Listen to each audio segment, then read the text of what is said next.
The Office of the Block Development Officer Mawsynram C&Rd Block, through the Additional Program Officer F. WANNIANG, had conducted an inquiry into the recent extortion case of the Sordar Of Nongtyrnem ARWANPHAI WANSHNOng from the public while issuing NOC to them for the PMAY-G housing scheme. This came after the MYNTRI of DWARA Nongtyrnem SORDARSHIP, KLURNINGSON DONNA, had submitted a complaint on the incident on the 3rd of April this year to the Governor of Meghalaya, SATYA MALIK.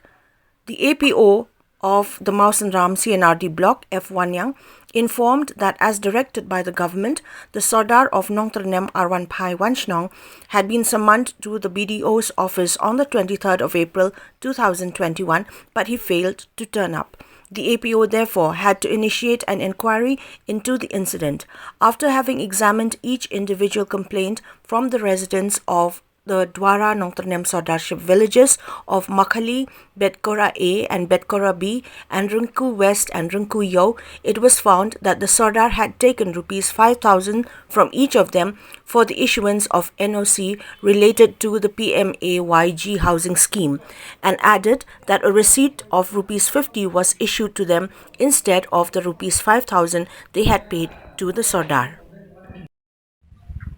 Ako ba day kadi haba ka office jong block development officer nanti po Mawsynram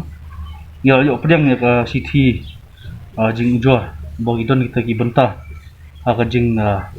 pen don kam bakla tam ka liang ki boss na syar ka jing ai kani ka NOC ka bede ben pentrai kini ki scheme PMAY-G po jong kini ki Shillong bofer kani ka DWARA Nongtyrnem SORDARSHIP di nakaliang ka office dungi hakani ka por ngi wan knang hakani ka Shillong Rungku bazar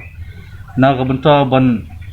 toket banyak ya kita ki borok khot ki jing jor gi ba ka office ka jongi kalau yo pedang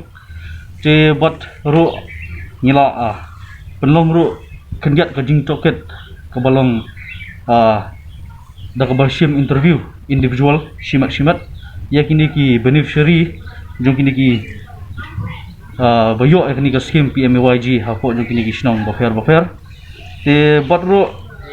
nakaliang jongi ka office trekam haba mentang iwan ban toket kini yang patla ban ai kanu ka report ha ka bayde kini nrai nakaliang jongi ngin ra shwa shapo jong office jongi ban scrutinize ban